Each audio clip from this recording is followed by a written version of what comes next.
And welcome back to humanities. I am Purva and आज की video में हम डिकोड करने वाले हैं अपनी क्लास 12th की हाफ ईयरली एग्जाम्स की स्ट्रैटेजी।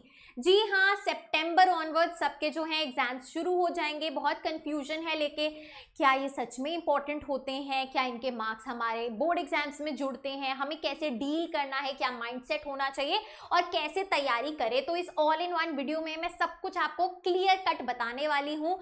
कुछ फालतू बकवास नहीं, टू द पॉइंट बात करेंगे, जेन्युइन मैं आपको राय देने वाली हूँ। तो चलिए शुरू करते हैं। वीडियो को आगे देखने से पहले चैनल को सब्सक्राइब कर लीजिए क्योंकि यहाँ आपको एकदम 100% पर्सनलाइज्ड इंफॉर्मेशन मिलती है आपकी सीनियर दीदी से। तो चलिए लेट्स गेट स्टार्टेड। सबसे पहले तो यार माइंडसेट क्या होना चाहिए हमारा इन एग्जाम्स को लेके। फॉर एग्जाम्पल ए से है आस्था। आस्था सोचते यार मुझे तो आग लगा देनी है, इन एग्जाम्स में 100% लाना है और एक नंबर भी कम आया तो यार मैं तो डिप्रेस हो जाऊंगी। ठीक है, ये आस्था है। क्या तुम आस्था हो? कमेंट्स में बताओ। फिर बी से आता है बिट्टू। भाई बिट्टू कहते हैं यार टाइम पास है ये, यार बाद में पढ़ेंगे अपना फरवरी मार्च में जब बोर्ड एग्जाम्स होंगे, अभी कुछ नहीं है ये, ना इसके नंबर लगते हैं ना कुछ फर्क पड़ता है, अपना एक दिन पहले थोड़ा बहुत देख के नकल मार लेंगे। ठीक है, बिट्टू तुम हो ये तो मुझे पता है, कमेंट्स में बताने की जरूरत ही नहीं है। और फिर सी से आता है चिंटू। चिंटू क्या कहता है यार ये ना एक मौका है जहां पे मैं अपनी एबिलिटी को टेस्ट कर सकता हूँ कि मैं जब कुछ पढ़ता हूँ, मैं कुछ याद करता हूँ तो फाइनली एग्जाम में जाके मुझे कितना वो याद आता है, कितना मैं रिटेन कर पाता हूँ और कितना मैं लिख पाता हूँ। इससे मुझे पता लगेगा यार मैं कहाँ पे पीछे रह गया हूँ, किन टॉपिक्स में मुझे और ध्यान देने की ज़रूरत है और कितना मैं याद कर पा रहा हूँ। आपको क्या बनना है? आपको चिंटू बनना है। जी हाँ, हाफ ईयरली एग्जाम्स का के पीछे जो मकसद है ना स्कूल वालों का, वो है आपको प्रैक्टिस कराने का, टेस्ट करने का, कि आपको अपनी खुद की एबिलिटी पता चले मैं कहाँ पे मार खा रहा हूँ और कहाँ पे ज़्यादा ध्यान देने की जरूरत है। तो भाई आस्था भी गलत है कि यार एक भी नंबर कम आया तो काम खराब हो जाएगा। इतना ओवर सीरियस भी नहीं होना है कि बहुत ही ज्यादा हैवी ड्यूटी ले लिया है हाफ ईयरली एग्जाम्स को। एकदम रिलैक्स्ड भी नहीं होना है कि यार फर्क ही नहीं पड़ता।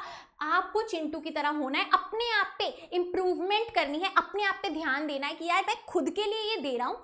क्योंकि पता है क्या होगा, जब आप बोर्ड एग्जाम दोगे ना तब आपको करेक्शन का मौका ही नहीं मिलेगा, वो फाइनल नंबर लग जाएंगे आपके मार्कशीट में। ठीक है, और अगर आपने अभी ध्यान देके देखा कि कहाँ पे गलती हो रही है, कहाँ पे करेक्शन की जरूरत है, तो इंप्रूवमेंट का चांस है। यानी कि आपकी फाइनल मार्कशीट में ये नंबर नहीं लग रहे लेकिन आपने यहाँ से इंप्रूव कर लिया। अगर 70 या 80 में से मान लो 45 भी आए और तुमने उससे सीख के फाइनल्स में तुम 60 तक भी पहुंच गए तो इंप्रूवमेंट हो गई। ये जो गैप है वो यहीं पे हाफ ईयरली के टाइम पे ही आपने छलांग मार ली, इंप्रूवमेंट कर ली। समझे बात? तो ये माइंडसेट होना चाहिए कि ये प्रैक्टिस के लिए है, मैं अपने आप को टेस्ट कर रहा हूं और इंप्रूवमेंट करूंगा। समझे बात? बहुत अच्छा। और यार प्रैक्टिस करने के लिए पढ़ के तो जाना पड़ेगा। प्रैक्टिस और टेस्ट कब होगा? जब तुमने पढ़ लिया होगा, तुम्हें याद होगा और फिर तुम लिख के आओगे। क्लियर? बहुत अच्छे, आगे चलते हैं जी। तो भाई अब समस्या क्या आती है कि स्टूडेंट्स के पास टाइम कम है और सिलेबस ज्यादा है, क्योंकि हाफ ईयरली सिर पे आ गए हैं, टाइम कम है, 2 से 3 हफ्ते हैं मैक्सिमम और सिलेबस ज्यादा है, पहले पढ़ा नहीं। तो क्या अप्रोच रहने वाली है वो भी मैं आपको बताऊंगी। चलिए, पैनिक बिल्कुल भी नहीं होना है। तो यार ऐसी सिचुएशन में ना मोस्ट इंपॉर्टेंट टॉपिक्स पे ध्यान देना पड़ेगा। अभी टेम्पररीली जो मैं एनसीईआरटी रीडिंग वगैरह कह रही थी उस पे आई थिंक थोड़ा सा होल्ड डालना पड़ेगा, क्योंकि बच्चे पैनिक मोड में चले जाते हैं, ना इतना टाइम है कि पूरी एनसीईआरटी पढ़ें फिर नोट्स बनाएं, क्योंकि यार पेपर है। तो that is why most important topics पे हमें ध्यान देना है। अब ये मोस्ट इंपॉर्टेंट टॉपिक्स मैम मिलेंगे कहाँ से हमें पता लगेगा कि मोस्ट इंपॉर्टेंट टॉपिक्स हैं? अगर क्लास में थोड़ा बहुत भी ध्यान दिया है तो यार हाफ ईयरली के जो पेपर होते हैं वो तुम्हारी सब्जेक्ट टीचर ही बनाती है। यानी कि टीचर ने क्लास में जिन टॉपिक्स पे बहुत ज्यादा एम्फसाइज किया है, एम्फसाइज यानी कि बार बार बोला ये इंपॉर्टेंट है, ये इंपॉर्टेंट है, ये इंपॉर्टेंट है, यानी कि वो पेपर में आएगा। समझे बात? तो यार तुमने अगर क्लास में ध्यान नहीं दिया, किसी टॉपर बच्चे से पूछ लो मोस्ट इंपॉर्टेंट क्वेश्चंस मैम ने कौन से बताए हैं, क्योंकि चांसेस हैं कि ये देखो यार पर चैप्टर में ना बहुत कम वेटेज है, तो उसके अकॉर्डिंग मैम मोस्ट इंपॉर्टेंट आपके क्वेश्चंस ही डालेंगे इस वाले हाफ ईयरली में। तो ये इंफॉर्मेशन ले लो, ये लिस्ट ले लो। अगर कोई ना दे, मैंने ऑलरेडी वीडियो बनाई हुई है हिस्ट्री की भी, पॉल साइंस की भी, मोस्ट इंपॉर्टेंट टॉपिक्स की, वो जाके देख लो, आई बटन में अटैच कर दूंगी। क्लियर? इसके बाद यार पास्ट ईयर क्वेश्चंस, अब तुम्हें वो वीडियो भी नहीं देखनी तो मैम के भी मोस्ट इंपॉर्टेंट टॉपिक्स वही होते हैं जो बोर्ड एग्जाम में बार बार आते हैं, यानी कि जो पास्ट ईयर क्वेश्चंस पास्ट में आए हुए हैं, तो डायरेक्टली वो देख लो। अब वो जब देखोगे यार तो क्या होगा, तुम जब सर्च करोगे हर एक पेपर के 10-10 सेट निकल आएंगे और तुम कंफ्यूज आ जाओगे, राइट। तुम उनकी पीडीएफ जिप फाइल में ही फंसे रह जाओगे, राइट। तो भाई मोस्ट इंपॉर्टेंट टॉपिक्स और पास्ट ईयर क्वेश्चंस वगैरह के लिए जो बेस्ट बुक मैं रेकमेंड करती हूँ वो है ओसवाल बुक्स। मेरे पास खुद ये बुक्स हैं, टीचर्स भी यहीं से पेपर बनाती हैं। क्यों? क्योंकि यार एकदम एनसीईआरटी बेस्ड इसका कंटेंट होता है, सिंप्लीफाइड लैंग्वेज में होता है, इसमें आपके कंपीटेंसी बेस्ड क्वेश्चंस भी हैं, माइंड मैप्स भी हैं, कीवर्ड्स, वर्ड मीनिंग सब कुछ है, राइट। और 2016 से लेके 2025 तक के सॉल्व क्वेश्चन पेपर्स है, पास्ट ईयर क्वेश्चंस जिसकी मैंने बात करी। तो हिस्ट्री, पोल साइंस, इंग्लिश वगैरह जिसमें भी डर लग रहा है उसकी ओसवाल बुक लेके अपने past year question most important topic sort कर लो, आंसर भी इसी में मिलेगा। और आंसर की जो लैंग्वेज है वो एनसीईआरटी बेस्ड है, सिंपल एकदम, तो घबराने की बिल्कुल भी जरूरत नहीं है। लिंक मैंने डिस्क्रिप्शन बॉक्स में डाल दी है, जाके बाय कर लो। क्लियर? बहुत अच्छे। तो हमारा मोस्ट इंपॉर्टेंट टॉपिक्स वाला फंडा सॉर्ट हो गया, कहां से करना है, बहुत अच्छे। आगे चलते हैं। अब पहले जो मैंने स्ट्रैटेजी अभी तक जो हमारी चल रही थी वो थी रीडिंग। रीडिंग किसकी होनी चाहिए? एनसीईआरटी की होनी चाहिए, प्लस अंडरस्टैंडिंग भी होनी चाहिए, सिर्फ पढ़ के तो कुछ भी नहीं होगा।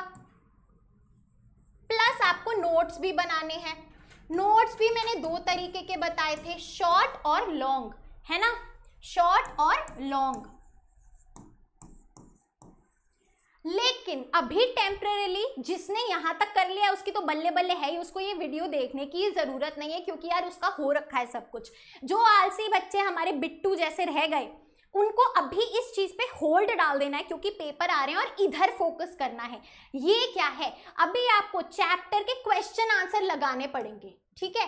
चैप्टर के क्वेश्चन आंसर याद करो, क्लियर, क्योंकि मोस्ट इंपॉर्टेंट क्वेश्चंस यहीं से उठ के आएंगे। अब ये क्वेश्चन आंसर कहाँ मिलेंगे? अगेन जो मैंने बताया, एक्स्ट्रा बुक ओसवाल बुक खरीद लेना, ठीक है। दूसरी चीज, कीवर्ड्स पे ध्यान दो, यानी कि तुम्हें पता होना चाहिए कौन से ईयर में, राइट, फुल फॉर्म क्या है, राइट, लीडर कौन थे, जो भी पूरा इंपॉर्टेंट कीवर्ड्स होते हैं। कोई लोकेशन है, कोई टाइमलाइन है, कोई पर्सनालिटी है, पॉलिटिकल पार्टी है, इवेंट्स है, सब कुछ आपको कीवर्ड्स पता होने चाहिए। क्लियर कि भाई इस रशियन रेवोल्यूशन का मतलब क्या होता है, एग्जाम्पल दे रही हूँ, क्लियर। और फिर उनके शॉर्ट नोट्स बना डालो, अभी लॉन्ग पे मत जाओ, पेपरों के लिए शॉर्ट नोट्स बना डालो, की टर्म्स के, ईयर्स की टाइमलाइन की लिख दी, क्वेश्चन आंसर में छोटे छोटे कीवर्ड्स लिख दिए कि एक फर्स्ट पॉइंट में मैं ये मेंशन करूंगा, सेकंड में ये। तो अभी जो आपका ब्लूप्रिंट होगा वो ये होगा for half yearly exams. Clear? जब हाफ ईयरली एग्जाम हो जाएंगे फिर तुम्हें वापस से इस पे आना पड़ेगा, क्योंकि इसके बिना आप बोर्ड एग्जाम में सक्सेसफुल नहीं हो पाओगे। This is a reality. तो भाई हमें अपना जो हाफ ईयरली का माइंडसेट है वो रखना है लर्न करके, ग्रो करके सक्सीड करने वाला, ना कि स्ट्रेस लेके फियर में आके फेल करने वाला। दिस इज अ टेस्ट जहां पे आपको खुद को टेस्ट करने का मौका मिल रहा है, प्रैक्टिस हो रही है, अभी इंप्रूवमेंट कर सकते हो, ये नंबर फाइनल में नहीं लगेंगे। इधर आप अपने आप को जज कर सकते हो, सीख सकते हो अपनी आंसर शीट से कहाँ पे गलती कर रहा हूँ, क्या मेरी स्पेलिंग्स में मिस्टेक है, क्या मेरे को आंसर लिखना नहीं आता, मैम से क्वेश्चन करो क्यों यहाँ पे मार्क्स काटे गए हैं, फिर इंप्रूव करो, राइट। जब ये दोनों स्टेप होंगे तभी तो 100% के पास ला पाओगे अपने बोर्ड एग्जाम में। और अगर यहाँ पे स्ट्रेस ले लिया, डर का माहौल छा गया, तो डेफिनेटली चांसेस और ज्यादा कम हो जाते हैं एग्जाम में सक्सीड करने के। I hope it is clear. मैंने क्लियर पिक्चर आपको दे दी है हाफ ईयरली को लेके, तो इसको दिमाग में रखो, अपना मूड और जो अपना माइंडसेट है वो क्लियर रखो, बहुत अच्छे एग्जाम्स जाएंगे। मुझे यार एक बात बताओ कमेंट्स में कि हिस्ट्री और पॉल साइंस में कहाँ तक आपका सिलेबस आ रहा है एग्जाम्स में, ताकि मैं वो उन डेट से पहले पहले कवर कर दूं, कब से शुरू हो रहे, कब पेपर है और कितना सिलेबस आ रहा है। Is it clear? Great everyone. So guys that is it for our today's video. I hope you liked it, and if you did please like, share and subscribe to the channel. You are at humanities. Happy learning and I will see you in the next video.